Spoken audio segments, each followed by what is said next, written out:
Hello everyone, কেমন আছো সবাই? আমার নতুন একটি ব্লগে তোমাদের স্বাগত জানাই। আজকে হচ্ছে একটা স্পেশাল দিন, জামাই ষষ্ঠী। কাজের সূত্রে যাদের হাজবেন্ড বাইরে থাকে তো তাদের জন্য সেরকম স্পেশাল কিছুই না, যেমন আমার। তো এই বছর আমার ফার্স্ট জামাই ষষ্ঠী ছিল বিয়ের পর, তো সেটাও আমার হলো না। যাই হোক, হয়তো আশা করি পরের বছর হবে। সকালে কাজগুলো সেরে নিয়ে আমি স্নান করে নিয়েছি, এখন আমি রেডি হচ্ছি। তো এদিকে আমি রেডি হয়ে নিয়েছি, তো কেমন লাগছে আমার কমেন্টে প্লিজ জানিও। তো অনেকটা দেরি হয়ে গেছিলো, কারণ ষষ্ঠীতলায় আজকে পুজো হবে, জামাই ষষ্ঠী দিনে ষষ্ঠীতলাতে পুজো হয়, তো ওই জন্য যাবো বলে এত তাড়াতাড়ি নামছি, মনে হচ্ছে পরেই যাবো। এই যে এইদিকে পুজোর সব জোগাড় হয়ে গেছে। তো এই যে আমি এখন ষষ্ঠীতলা বেরিয়ে যাবো, তারপর এই যে ষষ্ঠীতলাতে চলে এসেছি। নতুন বউ তো একটু লজ্জা লাগছে, আর এদিকে মা ওকে ফোঁটা দিয়ে নিচ্ছে। তো তারপরে রেডি হয়ে গেছি, রেডি বলতে তো রেডি হয়েছিলাম, শুধু মুড়িটা খেয়ে নিয়েছিলাম ব্যাস। মা বললো যে কিছু খেয়ে যেতে, না খেয়ে যেতে মানা করলো, তো খেয়েই গেলাম। তো এদিকে দাদা আমার ব্যাগটা নিয়ে এমন নড়াচড়া করছে, মনে হচ্ছে ব্যাগটা ছিঁড়েই যাবে। আমার শ্বশুর বাড়ি থেকে বাপের বাড়ি মাত্র 10 মিনিটের রাস্তা, যদি স্কুটি বা বাইকে করে যাওয়া হয় তো আমি দাদার সঙ্গে স্কুটি করে চলে এসেছি, আর এই যে বাড়ি চলেও এসেছি।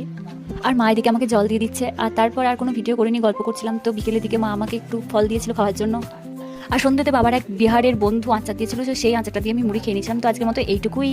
Thanks for watching.